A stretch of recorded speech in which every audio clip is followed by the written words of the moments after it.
ने कहा, चिराग, मुझे लगता है कि हमें पर्सनल और प्रोफेशनल मैटर्स को अलग अलग रखना चाहिए। यह हम दोनों के लिए बेहतर होगा। अनन्या की बात सुन चिराग मुस्कुराया। उसने अपनी ड्रिंक खत्म की और अपनी जगह से खड़ा होते हुए बोला, चलो मैं तुम्हें घर छोड़ देता हूं। इतनी रात को कैब से घर जाना गुड़गांव में सेफ नहीं है। यह सुनते ही अनन्या ने हाँ में सिर हिला दिया, लेकिन उसके दिमाग में अभी भी चिराग की बातें घूम रही थी। अब आगे क्या होने वाला था? क्या चिराग अनन्या के साथ साइन किया हुआ कॉन्ट्रैक्ट कैंसिल कर देता? क्या अपनी कंपनी को बचाने के लिए अनन्या अभिनव को डिवोर्स दे देगी? कुछ देर के बाद चिराग की गाड़ी अनन्या के घर के बाहर पहुंच चुकी थी। जैसे ही अनन्या दरवाजा खोलकर बाहर निकलने ही वाली थी कि इतने में चिराग ने कहा, भूलना मत कि कॉन्ट्रैक्ट मेरे हाथ में है अनन्या, और तुम्हारे डिसीजन का उस पर बहुत बड़ा असर पड़ सकता है। इसलिए जो भी फैसला करो सोच समझ कर करना। अनन्या का मन तो कर रहा था कि वो चिराग से इस बारे में बहस करे, लेकिन वो जानती थी कि लगाम चिराग के हाथ में थी।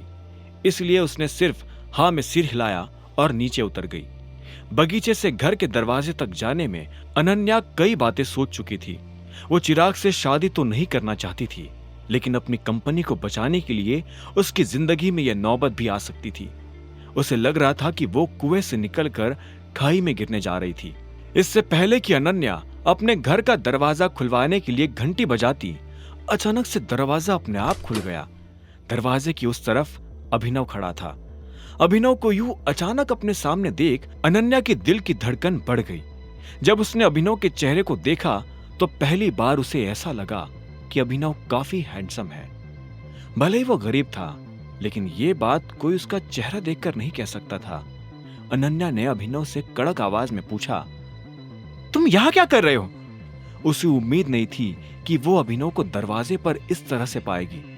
तुम कहां से आ रही हो और क्या किया तुमने? चिराग कहाँ है? जैसे ही अनन्या अपने कमरे में जाने वाली थी कि इतने में अभिनव ने उसे रोका और बोला, तुम्हें अंगूठी चाहिए ना?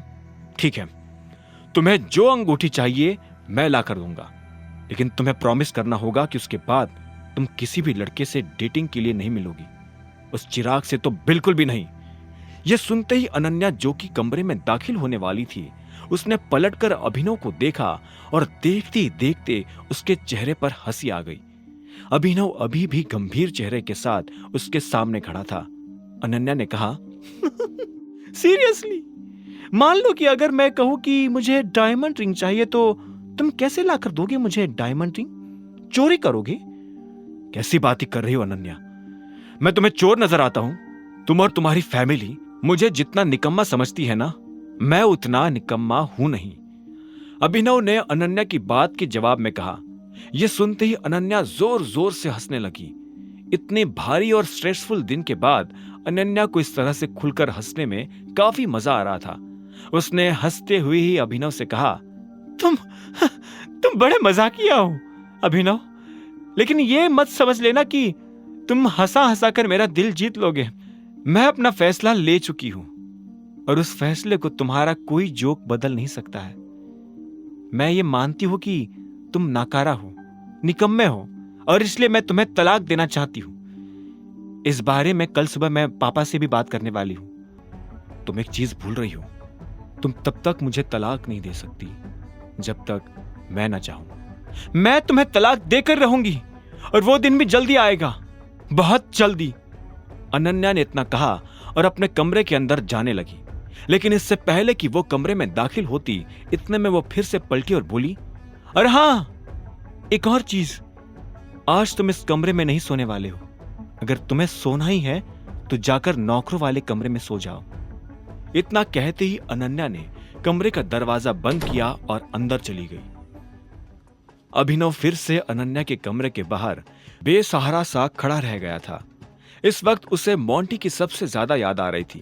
वो चाहता था कि जल्द से जल्द मोंटी वापस आए, अभिनव उससे बदला ले, फिर उस जासूस को पकड़कर बेनकाब करे और अपने पिता की गद्दी पर शान से बैठ जाए। तब उसे अनन्या और उसके कमरे की कभी जरूरत नहीं पड़ने वाली थी।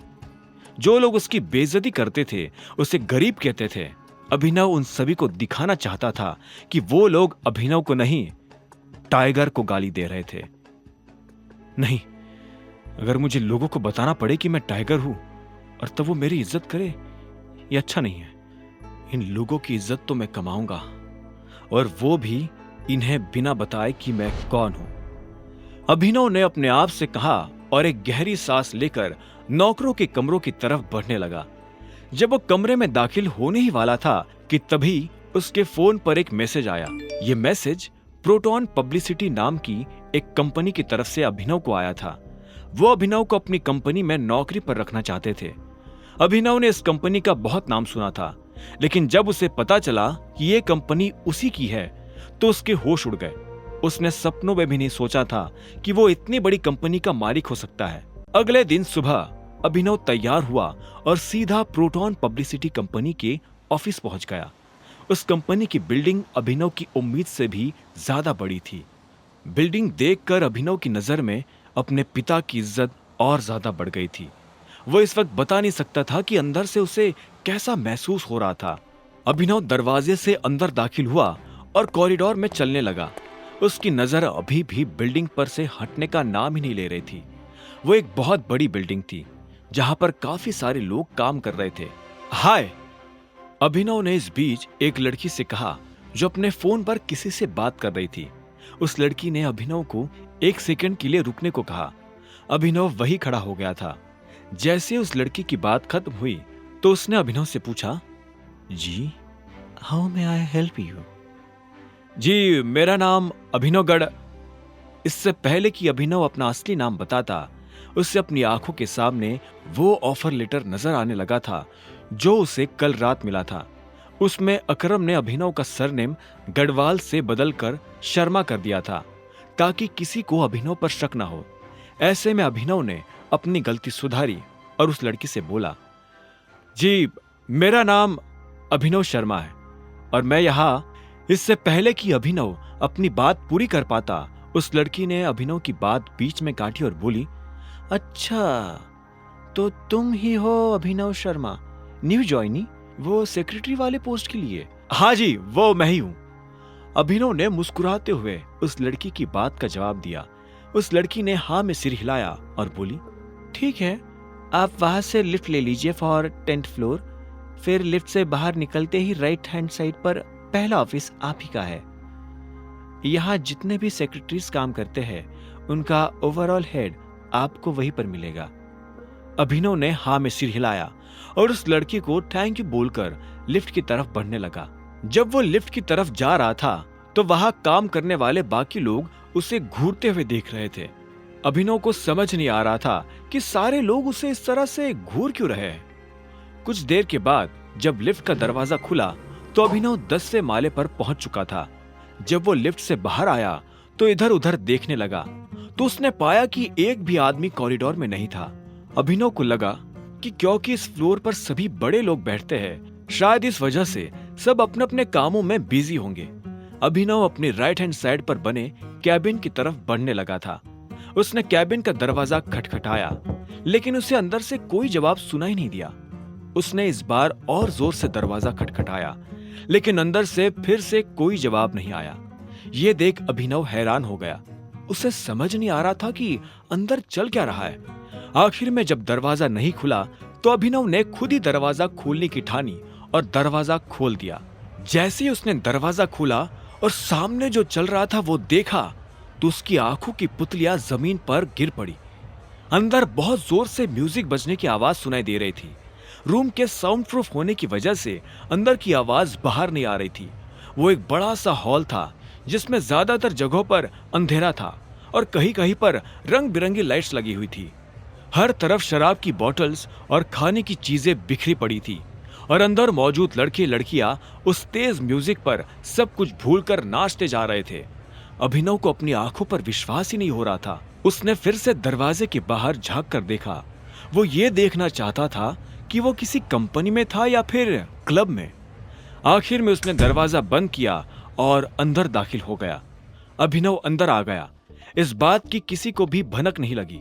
अभिनव को समझ नहीं आ रहा था कि उन लोगों ने उसके पापा की कंपनी को क्लब क्यों बना दिया। अभिनव इधर उधर देखने लगा। वो सबसे पहले इस म्यूजिक को बंद करा देना चाहता था। कुछ देर तक ढूंढने के बाद आखिरकार उसे वो प्लग मिल ही गया जिसमें स्पीकर कनेक्टेड था। अभिनव इन लोगों को सबक सिखाना चाहता था। ऐसे में वो प्लग के पास गया और उसे खींच दिया। जैसे ही म्यूजिक बंद हुआ तो सब लोग जैसे फिर से होश में आ गए। सभी के पैर रुक गए और एक आदमी ने चिल्लाते हुए कहा, अबे किसने बंद किया म्यूजिक? कौन है तू और अंदर कैसे आया? अभिनव ने उसे ध्यान से देखा और वो उसे पहचान गया। अभिनव ने बड़े प्यार से उस लड़के से पूछा, पहले आप बताइए कि आप कौन हैं? अभिनव का यह सवाल सुन वो लड़का गुस्से भरी नजरों से उसे देखने लगा। आगे की कहानी जानने के लिए देखें अगला एपिसोड सिर्फ पॉकेट एफएम के यूट्यूब चैनल पर, और द रिटर्न ऑफ टाइगर के सारे एपिसोड्स को सुनने के लिए डिस्क्रिप्शन में दी लिंक से डाउनलोड करें पॉकेट एफएम ऐप।